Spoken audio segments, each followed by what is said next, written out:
the most incredible thing just happened to me. I'm at the grocery store and I'm at the register and I bought too much, as always.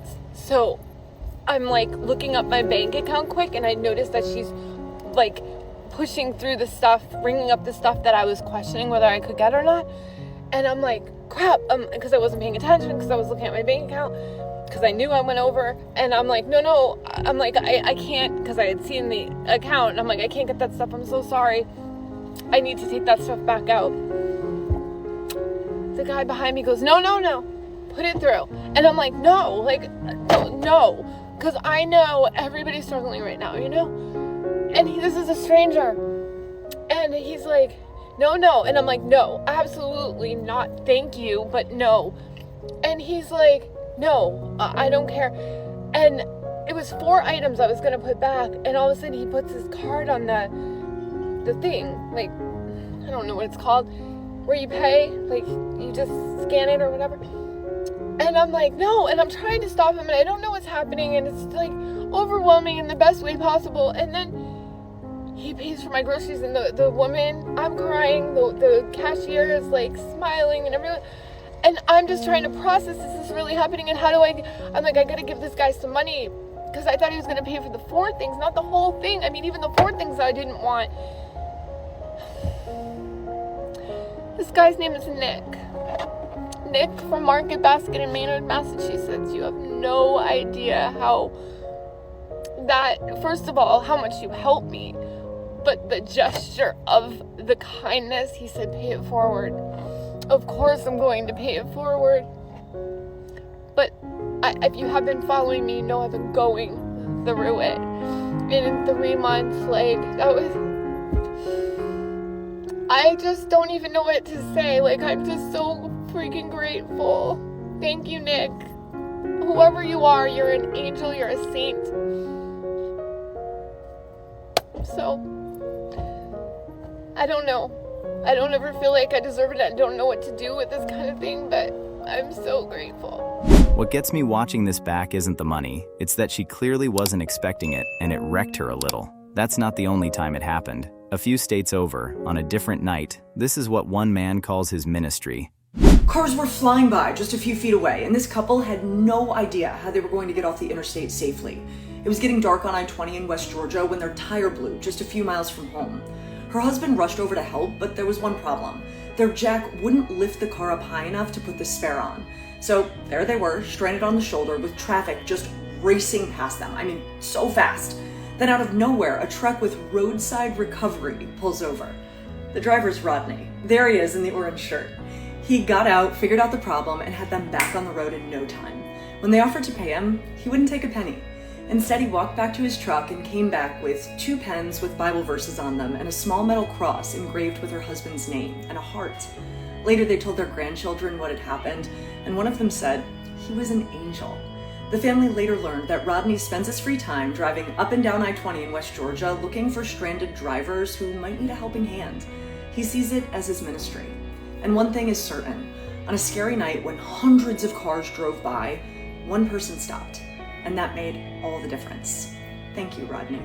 Okay, America, the customer service here is on another level. You're putting the UK to shame. And I'm not talking about like restaurants, bars, or jobs where they're obviously doing excellent customer service because they need the tips. I'm talking about just regular salaried customer service jobs. I just got reminded of this as I walked into Publix. So the first time my mum and dad came to visit, a few months ago, Dad and I were chatting and I stepped into a Target, as I always do. And I just said, hi. And my dad was like, what?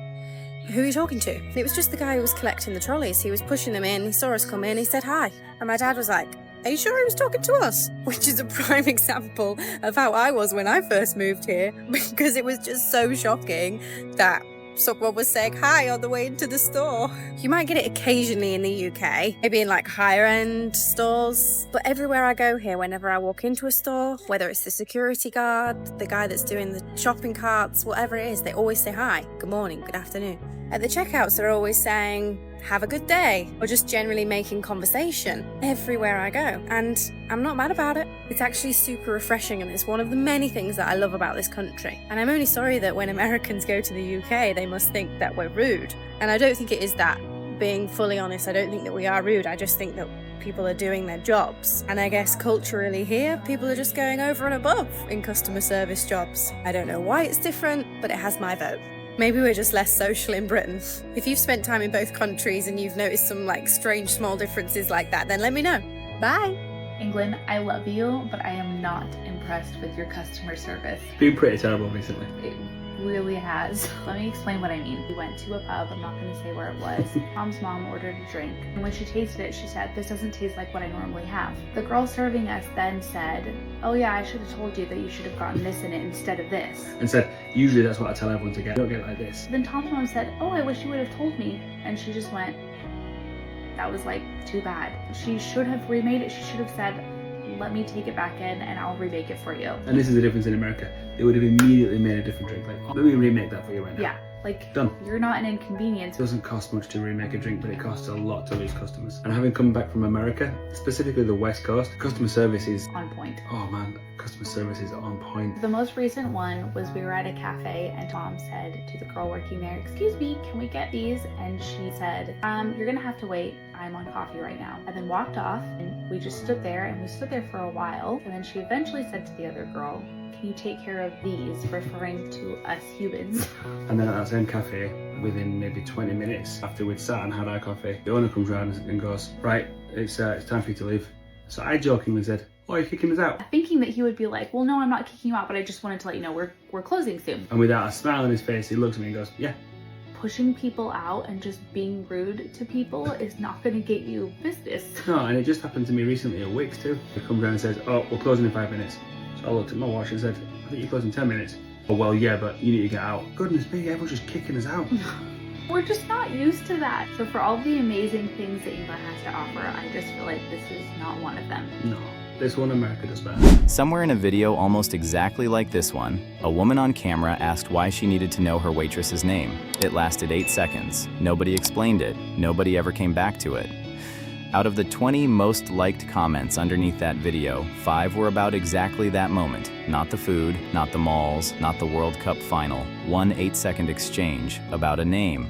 You should know her name because she is a human being and deserves respect. That was the top comment. Over 1,000 likes in a single month. Another one, from a woman who had waitressed for 30 years, put it plainly. You learn a server's name so they know someone is actually taking care of them, not just serving them. A third comment said it even simpler. You smile at a waitress, you use her name, and you get treated like a person back. It's not a transaction, it's a reflection. So we went looking for what that looks like when the camera doesn't cut away after 8 seconds. Turns out, it looks a lot like what you're about to see. So I'm currently in America. I'm in some random beach country town called Eureka in Northern California. And every time I'm here, it just reminds me, Americans are the best people.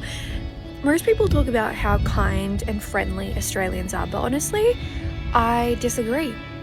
Americans are always so friendly, just want to help you. Like the other day I walked into a hotel lobby because I just wanted to look at the chandeliers inside, and the guys that stand out the front, he walked in, he's like, "Hey, hi ma'am, how can I help you?" And I thought like he was going to tell me to get out. And he's like, "Oh, help yourself to some coffee, you got water over there, like you just let me know what you need."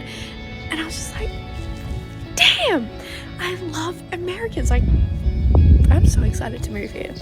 American hospitality is on another level to the UK. In the UK, when you want to get served by someone in a shop or a restaurant, it feels like that they don't really want to be there, they don't really want to help you. In the US, it's almost unrealistic how much these people want to help you. And this has happened everywhere I've been. In a gun shop yesterday, I was so intrigued by guns, I wanted to shoot them. Silly enough, I thought that you could just go to any gun shop and there's a shooting range. That's not the case, but they still let me hold the guns, talk to me about them, spend some time showing me around the shop, and they gave me a little patch to commemorate me just going to the shop.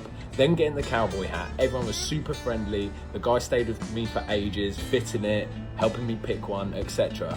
It's incredible, and then the restaurants are another level as well. I've loved my time in America. All the people are just so friendly. Again, I think I just need to move it. None of the people in this video get anything out of doing what they did. Rodney doesn't get paid to drive up and down a Georgia highway looking for stranded cars. He does it because, in his own words, it's his ministry. That night, the family didn't just get a working tire back, they got 2 pens with Bible verses on them and a small metal cross engraved with her husband's name. He wouldn't take $1 for any of it. The man behind Colleen in that checkout line had never met her, and he'll probably never see her again. He paid for her whole cart and told her to pay it forward. A gun shop clerk spent 20 unpaid minutes with a tourist who only came in to look, then sent her home with a patch to remember it by. And that's the whole point.